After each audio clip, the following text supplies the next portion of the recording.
എന്തുകൊണ്ടാണ് ഈ പ്രൈവസി ഇത്ര ഇമ്പോർട്ടൻ്റ് ആയിരിക്കുന്നത്? ഇപ്പം ഒരു സിമ്പിൾ എക്സാമ്പിൾ പറയാം. ഇപ്പോൾ നമ്മളൊരു വളരെ ബിസി ആയിട്ടൊരു ആശുപത്രി ചെല്ലുവാണ്. അപ്പോൾ അവിടെ ഗൈനക് സംബന്ധമായ പേഷ്യൻസ് ഇരിക്കുന്നു.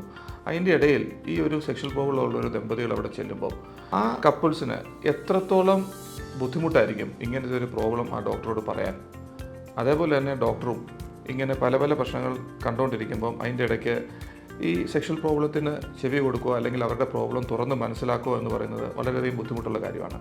അപ്പം ഈ ഒരു അവസ്ഥ മനസ്സിലാക്കിക്കൊണ്ടാണ് ഇപ്പം ഞാൻ എൻ്റെ ഒ പി പറയുകയാണെങ്കിൽ ഞങ്ങളുടെ ഒ പി ആശുപത്രിയുടെ 7th ഫ്ലോറിലാണ്. എന്തുകൊണ്ടാണ് ഈ 7th ഫ്ലോറിൽ നമ്മൾ വെച്ചിരിക്കുന്നത്? ബിക്കോസ് അവർക്ക് എന്നെ കാണാൻ അധികം പ്രൈവസി കിട്ടും. പ്രൈവസി എന്നുള്ളത് അവരുടെ വളരെ ഇൻറ്റിമേറ്റ് ആയിട്ടുള്ള ചില പ്രോബ്ലംസ് അവർ ഷെയർ ചെയ്യുകയാണ് ആ ഡോക്ടറുമായിട്ട്. അപ്പം അവർക്ക് ബേസിക്കായിട്ട് വേണ്ട ഒരു ആവശ്യകതയല്ലേ ഈ പ്രൈവസി എന്ന് പറയുന്നത്. അത് കൊടുക്കാൻ നമ്മളെല്ലാവരും ബാധ്യസ്ഥരാണ്.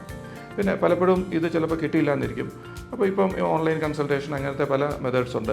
അപ്പം ആദ്യം തുടക്കത്തിലൊരു ഓൺലൈൻ കൺസൾട്ടേഷൻ ഉണ്ട്, അവർക്കൊരു 1-to-1 ആയിട്ട് ഒരു ഡിസ്കഷൻ ചെയ്യാൻ പറ്റുമെങ്കിൽ ആ ഒരു തുടക്കമായി. സപ്പോസ് അതിൽ കറക്റ്റഡ് ആവുന്നില്ല, ഡെഫിനറ്റ്ലി അവർ ഡോക്ടറെ പേഴ്സണലി വന്ന് മീറ്റ് ചെയ്യുക, ആൻഡ് ഇവരുടെ പ്രോബ്ലം ഡിസ്കസ് ചെയ്യുക. ഡോക്ടർ, കൗൺസിലേഴ്സ്, ഇങ്ങനെ പലരും ഉൾപ്പെടുന്ന ഒരു ടീമായിരിക്കണം ഇവരെ ഡീൽ ചെയ്യേണ്ടതും ആൻഡ് ഇവരുടെ പ്രോബ്ലത്തെ നമ്മൾ ഓവർകം ചെയ്ത് കൊടുക്കേണ്ടതും.